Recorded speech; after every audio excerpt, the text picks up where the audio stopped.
우리 함께 하나님의 말씀 보겠습니다. 구약성경 이사야 55장 6절에서 9절까지의 말씀입니다.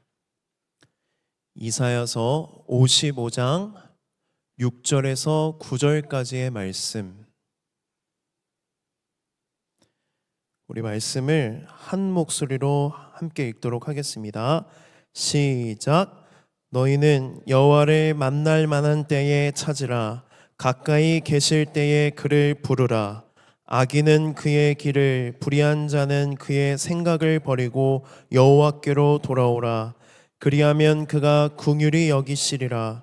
우리 하나님께로 돌아오라. 그가 너그럽게 용서하시리라.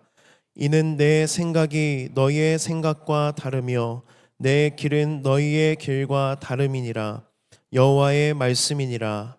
이는 하늘이 땅보다 높음같이 내 길은 너희의 길보다 높으며 내 생각은 너희의 생각보다 높음이니라. 아멘. 여러분, 오늘은 특별한 날입니다. 총회가 있는 날입니다. 총회는 함께 모여서 한 해를 돌아보고 마무리하면서 새로운 임원을 선출하고 새로운 임원을 세우는 날입니다.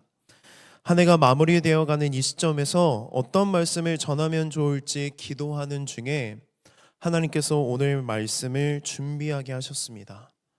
연말이 되다 보니까요, 지쳐있는 청년들이 너무 많고 어려운 청년들도 많고 또 기대하고 계획했던 것들이 이때쯤이면 다 이루어져야 되는데 이루어지지 않아서 실망한 청년들도 있습니다. 하나님께서 여러분의 이야기를 듣게 하시고 또 여러분들의 이야기가 그냥 이야기로 끝나는 것이 아니라 저의 기도가 되고 또 오늘 설교 말씀이 되게 하셨습니다. 오늘 말씀을 통해 하나님의 음성을 듣고 위로와 소망이 임하기를 주님의 이름으로 축복합니다. 아멘. 네. 또한 오늘의 말씀이 오늘 총회를 통해 세워질 귀한 임원들에게 부르심의 확신이 되는 말씀이 되기를 또 축복합니다. 우리의 고민은요, 인생이 내 뜻대로 되지 않는 거에 있습니다. 반면에 인생의 기쁨 가운데 하나는 내가 간절히 원하던 것이 이루어지는 것입니다. 그래서 우리는 새해 인사나 덕담을 할 때 주로 원하는 바를 이루라는 뜻에서 소원 성취라는 메시지를 서로 주고받곤 합니다. 성경도 이것이 뭐라고 이야기하냐면 인생의 기쁨이라고 이야기를 해요. 잠언 13장 12절 말씀입니다. 소망이 더디 이루어지면 그것이 마음을 상하게 하거니와 소원이 이루어지는 것은 곧 생명 남으니라. 잠언에서 뭐라고 이야기하냐면 소망이 더디 이루어지면 우리 마음에 병이 든 게 당연하다라고 이야기를 해요. 그리고 마음의 소원이 이루어지면 너무 기뻐서 생명나무가 된다. 생기가 돋는 인생이 된다라고 성경도 이야기합니다. 저는 여러분이 꿈꾸고 소원하는 것들, 또 노력하고 수고하는 것들, 기도하는 것들이 하루빨리 이루어져서 여러분의 삶에 기쁨이 가득하고 생기가 넘치기를 주님의 이름으로 축복해요. 정말로 그런 일들이 많이 이루어져서 우리 안에 그런 기쁜 소식들을 서로 전하면서 서로 응원하고 기뻐하는 일들이 참 많았으면 좋겠습니다. 그런데 여러분, 우리 인생이 내 뜻대로 돼요? 안 돼요? 내 뜻대로 안 돼야 뭐예요? 그게 인생이죠. 내 뜻대로만 된다면 인생이라고 말할 수 있을까? 내 뜻대로만 된다면 우리는 이 시간 이렇게 하나님 앞에 나와서 하나님을 찾을까? 예배할까? 목회자인 저도 제 뜻대로만 제 인생이 되면 하나님 예배하고 싶은 마음이 하나도 들지 않을 것 같아요. 근데 우리 인생의 문제는 뭐냐면 내가 내 뜻대로 내 마음대로 되지 않는 게 모든 인생입니다. 그렇다면 예수님을 믿는 그리스도인이라면 원하는 것이 이루어지지 않을 때에 우리의 인생을 어떻게 바라보고 어떻게 해석해야 될까? 이것이 바로 오늘 말씀의 주제입니다.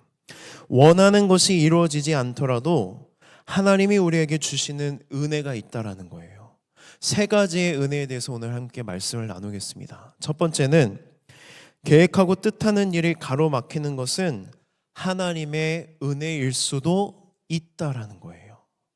제 표현을 잘 들으십시오. 내 뜻대로 되지 않으면 하나님의 은혜야가 아니라 은혜일 수도 있다. 인생을 살다 보면 가끔 내가 원하는 대로 되지 않아서 오히려 좋을 때가 있어요, 없어요? 있어요. 되게 많아요. 정말 간절히 원했는데 그게 이루어지지 않아서 실망하기도 하지만 시간이 흐르고 난 뒤에 보니까 그때 그 일이 이루어지지 않았던 게 정말 다행이다라고 생각하는 것들이 우리 인생에 참 많다는 것입니다. 내 뜻대로 되지 않고 내 계획대로 되지 않는 일이 여러분 항상 불행하거나 나쁜 일만은 아니라는 거예요. 내 뜻대로 되지 않을 때, 내 계획대로 되지 않을 때 오히려 하나님의 계획하심과 하나님의 뜻하심이 있을 수도 있다라는 것입니다. 성경을 보면 다윗이 나발이라는 사람을 죽이려고 하는 장면이 나옵니다. 왜 다윗이 나발을 죽이려고 했냐면 이때 다윗이 상태가 어땠냐면 사울을 피해서 도망 다니던 시기였어요. 힘들고 어렵죠. 그런데 그 다윗을 따라다니는 많은 사람들과 다윗이 도망 다니다가 먹을 것이 떨어져서 나발이라는 사람에게 먹을 것을 좀 달라고 요청을 해요. 근데 다윗은 나발이라는 사람에 대한 믿음이 있었어요. 왜냐하면 나발이 양을 많이 키웠거든요. 근데 그 양떼들을 누가 지켜주냐면 다윗과 다윗의 사람들이 지켜줬어요. 그래서 내가 도움을 요청하면 도와줄 것이라는 생각을 했습니다. 그리고 성경을 보면 이때가 언제라고 특별히 기록을 하냐면 양의 털을 깎는 축제 기간이라고 특별하게 써놔요. 왜 써놓냐면 이 기간에는 축제 기간이기 때문에 어려운 사람을 돕는 관습이 그들의 문화 안에 있었습니다. 시기적으로나 또 관계적으로나 나발은 다윗을 도와줄 것이라고 다윗은 그렇게 생각했어요. 그런데 다윗의 부하들이 나발에게 도움을 청하는데 나발이 다윗이 보낸 사람들을 무시하고 뭐라고 모욕을 하냐면 주인을 배신하고 도망다니는 도망자라고 모욕을 하는 거예요. 그때 다윗이 그 이야기를 전해 듣고 분노해서 군사들을 이끌고 나발을 죽이려고 했습니다. 다윗의 부하들도 내가 섬기는 왕, 섬기는 주군이 이런 모욕을 당할 수는 없다. 다 복수에 동참했어요. 그런데 여기서 중요한 게 뭐냐면 그 부하들은 어느 누구도 이 일 때문에 다윗이 어떤 결과를 맞이할지에 대해서는 생각하지 않았다라는 거예요. 그런데 무슨 일이 일어나냐면 군대를 일으켜서 나발을 죽이러 가는데 나발의 아내였던 아비가일이 다윗에게 찾아와요. 그리고 자기 남편의 잘못에 대해서 용서를 구합니다. 그리고 무슨 이야기를 하기 시작하냐면 되게 지혜로운 여인이거든요. 일의 잘잘못만 따지지 마십시오. 감정대로 일을 그치지 마십시오. 그리고 확실하게 무슨 얘기를 하냐면 하나님께서 당신을 이 나라의 왕으로 세운 것을 기억하십시오. 하나님의 사람이라면 감정 때문에 복수해서는 안 된다는 하나님의 주권과 섭리를 기억하라고 아비가일이 이야기를 해요. 그때 다윗이 분노에 휩싸였다가 깨달아요. 아, 하나님의 일이 아니구나. 내가 감정 때문에 일을 그르칠 수는 없겠다라는 마음을 갖고 복수를 포기합니다.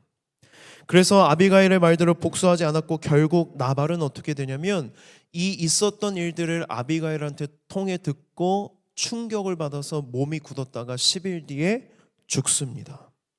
여러분 다윗의 이야기를 통해 우리가 무엇을 배워야 할까요? 저와 여러분은 다윗과 같이 이렇게 연약하다라는 거예요. 한순간의 감정 때문에 우리는 일을 망치기도 하고 하나님의 뜻을 벗어나기도 합니다. 여러분, 내 생각과 내 계획은요 완벽하지 않습니다. 내 뜻대로 내 계획대로 되어야만 행복한 것이 아니에요. 어쩌면 우리 마음대로 다 된다면 더럽고 추한 우리의 죄성만 드러날 뿐일 것입니다. 하고 싶은 일을 하지 못한다는 무능력함이 나를 답답하게 만들 수는 있지만 어쩌면 하고 싶은 일을 내가 다 하지 못했기 때문에 또는 하나님이 가로막으셨기 때문에 우리는 손가락질 받으며 살지 않고 사람 구실을 하며 살아가는 것일지도 모른다는 것입니다. 우리는 다윗처럼 때로는 내 감정과 내 생각과 내 계산과 내 계획에만 의존하며 살아갈 때가 참 많습니다. 그런데요, 하나님은 우리 인생을 바라보실 때 어떻게 바라보시냐면 인생 전체를 바라보세요.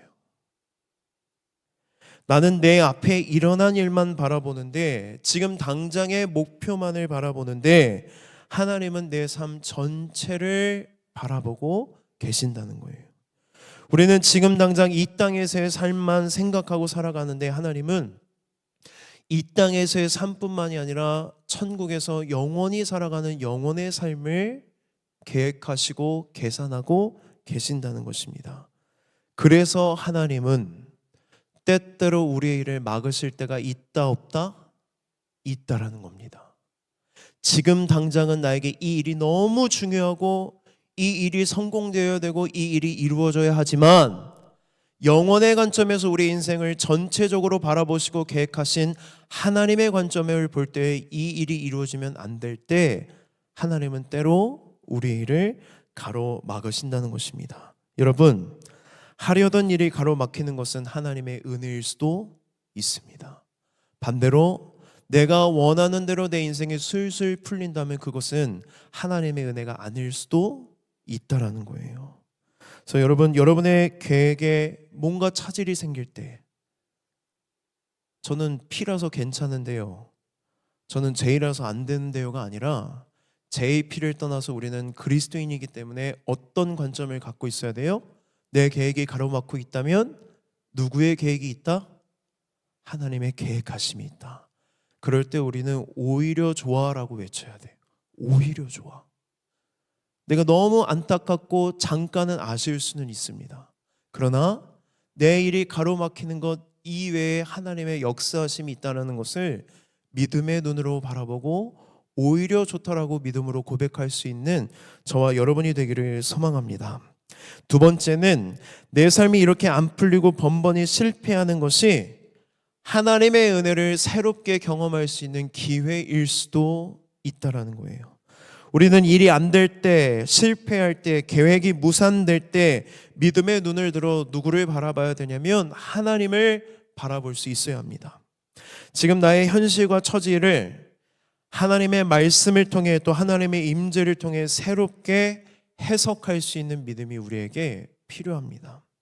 이번에는 제가 야곱의 이야기를 한번 해보겠습니다. 야곱이 아버지를 속이고 형 에서의 축복을 가로챕니다. 그리고 형 에서가 분노했다는 소식을 듣고 엄마 리브가가 빨리 야곱을 어디로 보내냐면 삼촌 라반의 집으로 보내요. 여러분, 아이러니하지 않습니까?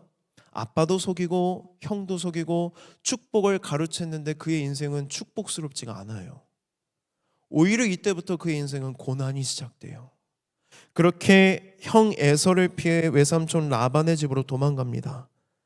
그런데 이게 무슨 축복된 인생이라고 말할 수 있을까?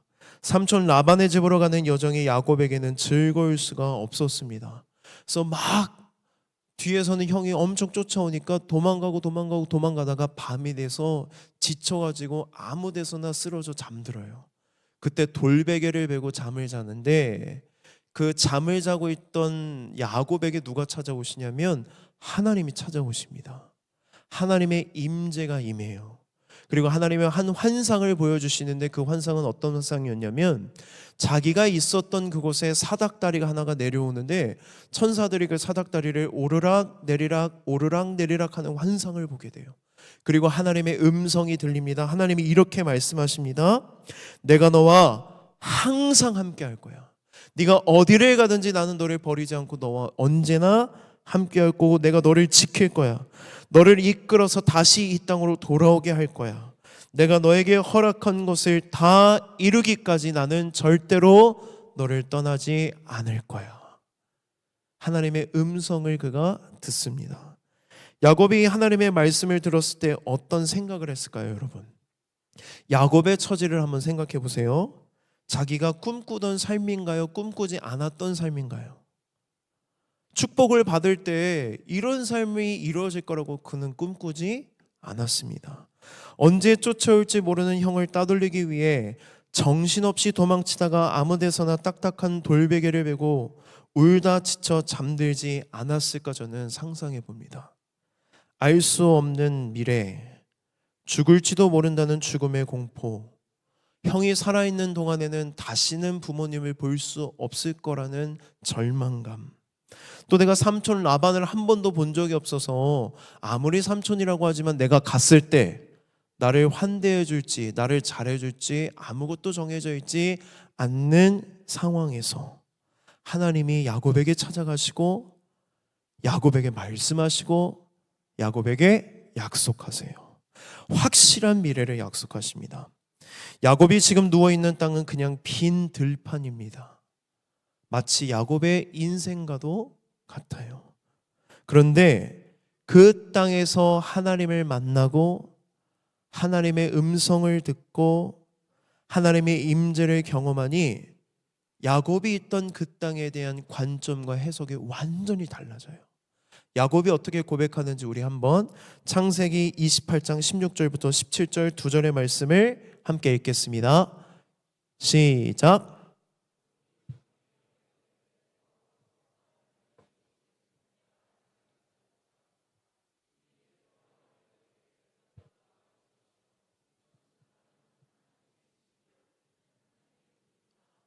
아멘. 저는 이 말씀을 묵상하면서 무슨 생각을 했냐면 그 들판을 지나다닌 사람이 야곱뿐이었을까? 그 들판에서 잠들었던 사람이 야곱뿐이었을까? 그런데 하나님이 야곱에게 임재하시고 야곱에게 함께 하시다고 말씀하시자 야곱에게 그 장소는 의미 없는 장소가 아니라 정말로 특별한 의미가 생기는 장소가 되는 것입니다. 아무 의미도 없고 이름도 없는 들판이었는데 하나님의 임재가 임하자 그것이 하나님의 집이 되고 하나님의 음성이 들리는 하늘의 문이 됩니다.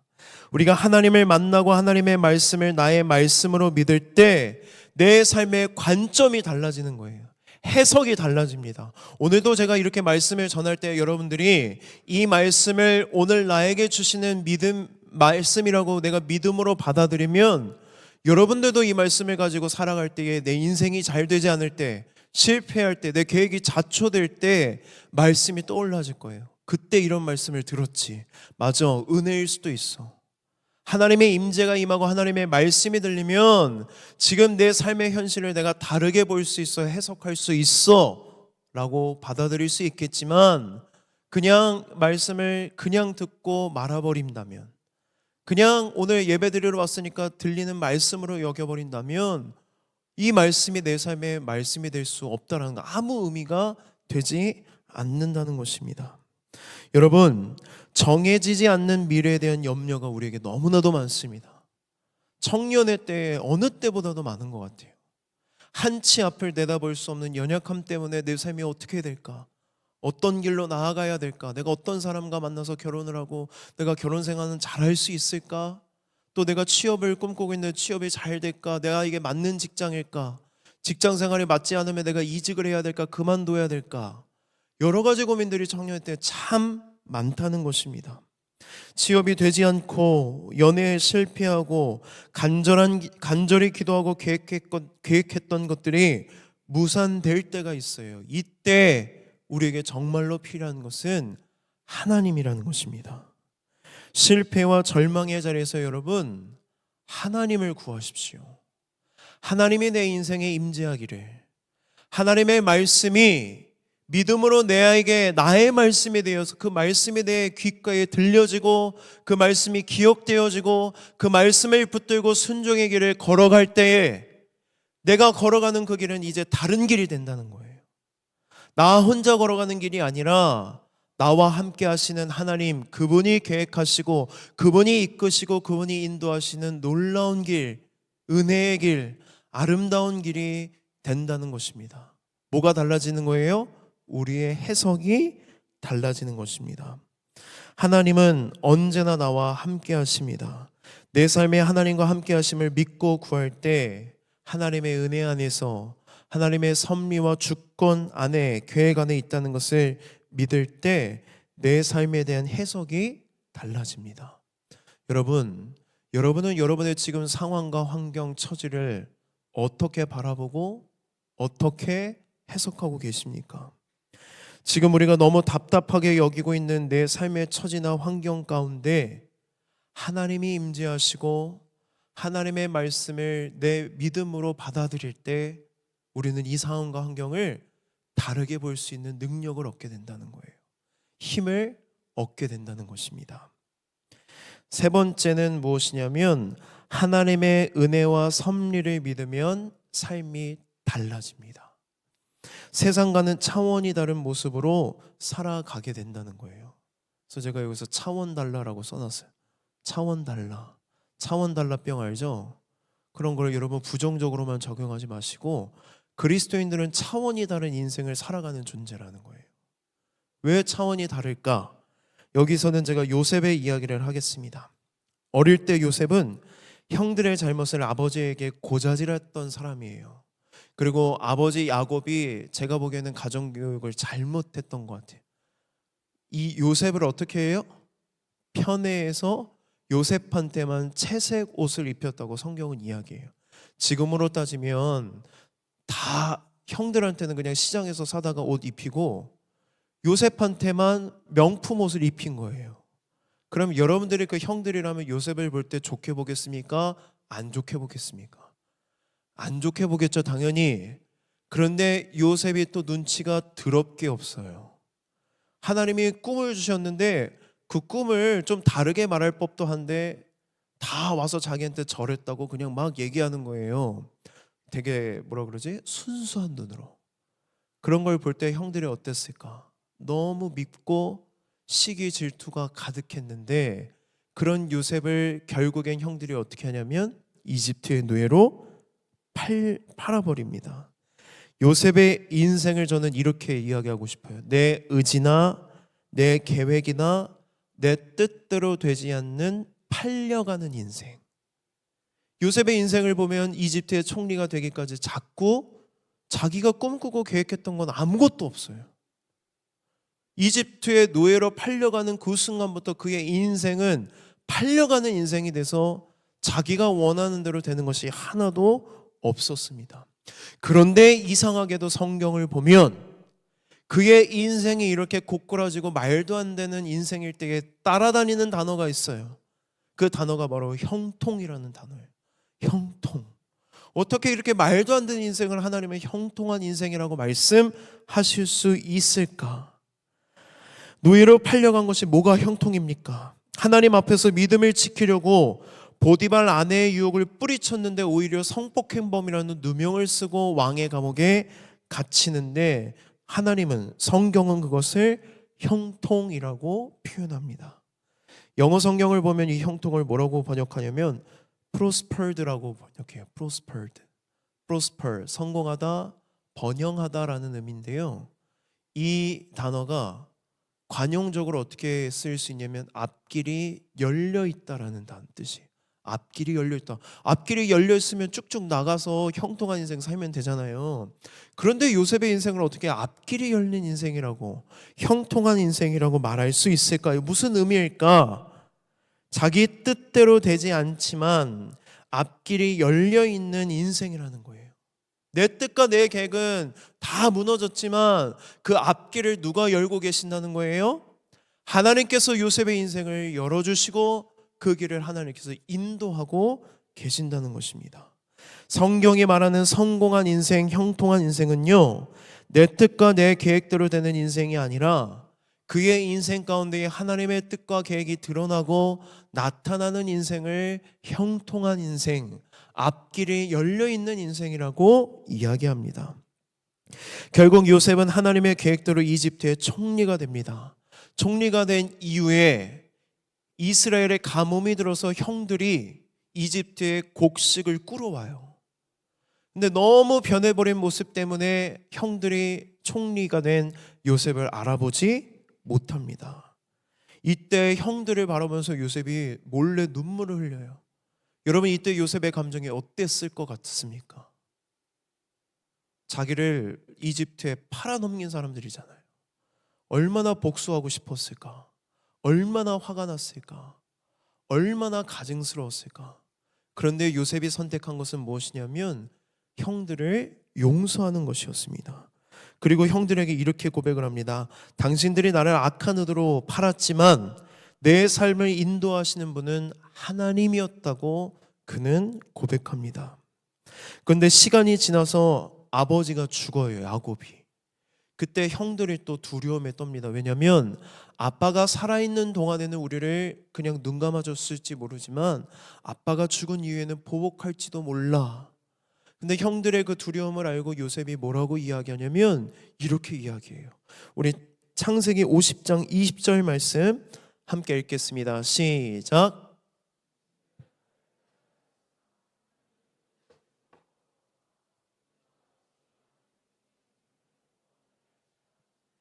아멘.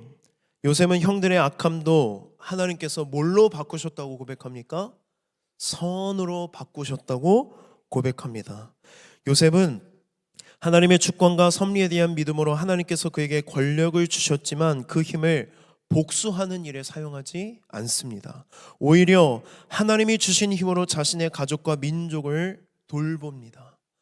요셉이 잊어버려서 그런 것이 아닙니다. 그가 힘이 없어서도 아닙니다. 그가 이런 선택을 할 수 있었던 이유는 무엇이냐면 사람의 손길 넘어 내 인생을 주관하시고 인도하시고 역사하시는 하나님이 있다는 믿음이 그에게 있었기 때문입니다.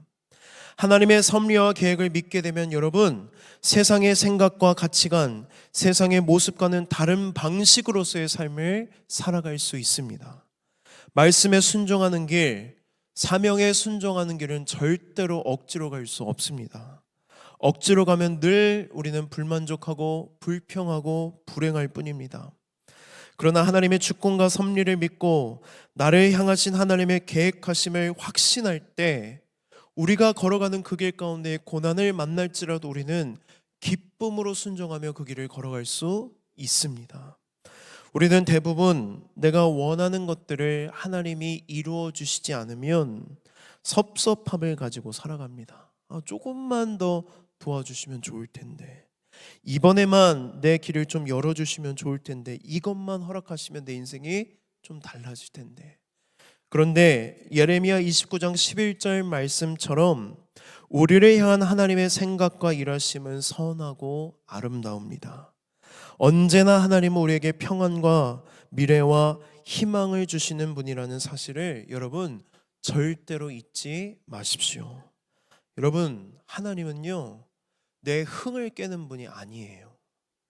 내가 원하는 것을 주지 않는 분도 아닙니다. 하나님은 겨우 먹고 살 만큼만 주시는 분도 아닙니다. 내 삶을 아름답게 계획하셨고 언제나 나를 사랑으로 돌보고 계시며 신실하게 내 삶을 인도하시는 분이 바로 하나님이십니다. 가장 좋은 것을 주시는 분이 바로 하나님이십니다. 여러분, 그것을 우리가 믿음으로 고백할 수 있어야 해요. 오늘 본문 말씀인 이사야서 55장 8절 말씀을 보면 이사야가 이렇게 말해요. 하나님의 생각이 우리의 생각과 다르고 하나님의 길은 우리의 길과 다르다. 하늘이 땅보다 높듯이 하나님의 길은 우리의 길보다 높고 하나님의 생각은 우리의 생각보다 높다. 한치 앞을 내다볼 수 없는 것이 인간의 연약함입니다. 그러나 하나님은 영원의 관점에서 우리의 삶을 계획하셨고 인도하시고 사랑으로 돌보고 계십니다. 그러니 내가 원하는 것들이 이루어지지 않을 때 우리가 답답할 수 있죠. 근데 여러분, 관점을 바꿔서 생각해 보세요. 답답한 게 나일까요? 하나님일까요? 누가 더 답답하실 것 같으세요? 하나님이 더 답답하시. 제가 그걸 어떻게 느꼈냐면 여러분 꼭 결혼해서 자녀를 많이 낳으십시오. 자녀들을 키우다 보면 너무 사랑스럽지만 아빠 마음을 몰라줄 때가 참 많아요. 제가 무언가를 줘요. 근데 더 좋게 주려고 뭔가 준비할 때가 있어요. 뭔가 까줄 때가 있고 뭐 더 좋은 걸 준비할 때가 있는데 그걸 애들이 기다릴까요? 못 기다릴까요? 못 기다려요. 치즈를 먹다가 자꾸 막 비닐을 씻고 있길래 제가 비닐을 떼주려고 치즈를 가져가는데 막 때를 쓰는 거예요. 그 특유의 숨 넘어가는 소리가 있습니다. 그거 들으면 저 정신이 잘 안 차려져요. 지금 말도 잘 안 나와요. 그 숨소리가 있어요. 막 헥헥거리면서 빨리 달라고 막 짜증내는 소리. 그럴 때마다 제가 뭘 느끼냐면 하나님의 마음이 이러지 않을까라는 걸 느껴요. 하나님은 항상 좋은 것을 예비하시고 준비하셨는데 우리는 뭐라 그래요? 답답합니다. 하나님, 지금이 내 때라고요. 지금 이때에 하나님이 날 도와주셔야, 이 일이 이루어져야 하나님 내 인생이 핍니다. 뭐 하십니까? 근데 누가 더 답답하시다고요? 하나님이 우리보다 더 답답하시다. 우리는 삶을 계획하고 우리의 삶을 허비하지 않기를 원합니다. 그리고 효과적으로 일하기를 되게 좋아해요. 그러면서 또 뭘 따져요? 가성비는 되게 따집니다. 가성비도 좋아야 되고 효과적으로 일해야 되고 허비도 없어야 됩니다. 그래서 자꾸만 내 인생을 되게 컴팩트하게 계획하고 딱딱딱 그때에 맞게 내 삶의 과제들이 이루어지기를 바라요. 그런데 여러분, 하나님보다 우리가 더 지혜롭습니까? 하나님보다 여러분 우리가 더 능력 있습니까? 가장 효과적으로 일하시는 분은 하나님이세요. 우리가 이런 하나님에 대한 신뢰함을 좀 갖고 있어야 돼요. 내 때, 내 생각, 내 계획이 항상 맞을 수가 없는데 우리는 내가 마치 하나님이 된 것 마냥 내 인생을 계획하고 이때 이런 것도 이루어져야 되고 그런 것들이 이루어지지 않을 때 내가 뒤처진 것 같고 조바심을 내고 하나님을 답답해하게 여기고 원망할 때가 너무나도 많다라는 거예요. 근데 이사야 선지자의 고백처럼 하나님의 생각은 우리의 생각보다 더 크고 하나님의 길은 우리의 길보다 더 높고 우리가 생각지도 못한 좋은 것들을 하나님은 다 예비하셨는데 우리는 그것을 믿음의 눈을 들어 바라볼 수 있어야 한다는 것입니다. 그래서 바울은 에베소서 3장 20절에서 하나님을 이렇게 묘사합니다. 우리 가운데 역사하시는 능력대로 우리가 구하거나 생각하는 모든 것에 더 넘치도록 능히 하실 하나님. 나는 이만큼을 원하지만 하나님은 이만큼을 준비하셨다는 거예요. 그런데 내 때에 이만큼이 이루어지지 않았다고 우리는 이걸 볼 수 있는 눈을 잃어버린다는 것입니다. 여러분, 우리 삶의 역사하시는 하나님을 신뢰하십시오. 그분을 의지하십시오. 그래서 본문 6절은 이렇게 말합니다. 너희는 여호와를 만날 만한 때에 찾으라. 가까이 계실 때 그를 부르라. 7절입니다. 악인은 그 길을, 불의한 자는 그 생각을 버리고 여호와께 돌아오라. 사실 이 말씀은 회개에 관한 말씀입니다. 그런데 저는 이 말씀을 한 걸음 더 나아가 예수 그리스도를 믿고 구원받은 우리가 삶에서 적용해야 되는 말씀으로 해석하고 싶습니다. 다윗은 하나님의 사람이었지만 나발을 죽이려고 했던 일은 오로지 감정에 기초한 악인의 길이었습니다. 요셉도 형들에게 복수할 힘이 있었지만 복수는 악하고 불의한 생각이라는 것을 그는 했습니다. 그러나 그들은 그 길을 떠나고 그 생각과 감정을 떠나서 하나님을 찾고 하나님께로 돌아갔습니다. 신앙이 있다는 것은 바로 여러분 이런 의미입니다. 내가 하나님의 뜻 안에 있고 하나님의 섭리와 주권을 믿으며 나의 모든 판단과 처벌조차도 누구에게 맡기는 거예요? 하나님께 맡기는 것입니다. 그리고 나는 용서하고 하나님을 의지하고 하나님의 섭리를 붙들며 살아가는 것입니다. 누군가 나에게 악을 행할지라도 그 사람과 그 악함이 하나님의 뜻을 절대로 가로막을 수 없다는 믿음, 악함까지도 선하게 사용하신다는 하나님에 대한 믿음, 내 생각과 내 뜻, 내 계획보다 하나님이 이끄시는 것이 훨씬 더 좋다는 믿음, 이 믿음이 우리에게 필요한 것입니다. 말씀을 마치겠습니다. 여러분, 혹시 여러분 총회를 앞두고 또는 1년을 돌아볼 때에 내 뜻대로 내 계획대로 되지 않는 것들 때문에 실망하거나 또는 좌절하거나 절망하고 있지는 않으십니까? 하나님을 향한 섭섭함 또는 원망, 또 하나님 앞에 불평을 하고 있지는 않으십니까? 모든 것을 다 포기한 채 우울감 속에서 그냥 하루하루를 버티고 견디고 그냥 하루하루 지나가기만을 간절히 바라면서 살아가고 있지는 않으십니까? 하나님의 손이 저와 여러분의 인생을 붙들고 계십니다. 하나님의 손은 절대로 저와 여러분들을 놔버리거나 포기하지 않으십니다. 하나님의 선하심을 믿고 나를 향하신 하나님의 계획을 신뢰하여 지금 내가 마주하고 있고 살아가고 있는 이 인생과 삶을 좀 여러분 더 의미 있게 바라보고 해석하게 되기를 주님의 이름으로 축복합니다. 하나님의 일하심에 대한 기대와 소망으로 여러분 미래에 대한 두려움을 내려놓으시기 바랍니다. 내가 내 삶을 책임져야 한다는 부담감을 내려놓고 하나님께서 내 인생을 책임져 주신다는 신뢰함과 기대함을 가지시기 바랍니다. 하나님의 생각은 우리의 생각보다 높습니다. 깊습니다. 그리고 우리는 생각만 하고 능력은 없는데 하나님은 모든 능력으로 우리의 인생을 붙들고 계십니다. 믿음의 눈을 들어 하나님을 바라보고 우리를 붙들고 계시는 하나님의 손을 바라보며 펼쳐지는 내 인생과 환경과 처지를 하나님의 임재와 하나님의 말씀으로 해석하고 차원이 다른 순종의 길을 걸어가는 저와 여러분이 되기를 주님의 이름으로 축복합니다. 오늘은 좀 다 같이 일어나서 찬양했으면 좋겠어요. 총회이기도 하고 또 한 해를 또 마무리하면서 우리가 우리의 인생을 붙들고 계시는 하나님의 손, 주의 손을 함께 믿음으로 찬양으로 고백하겠습니다.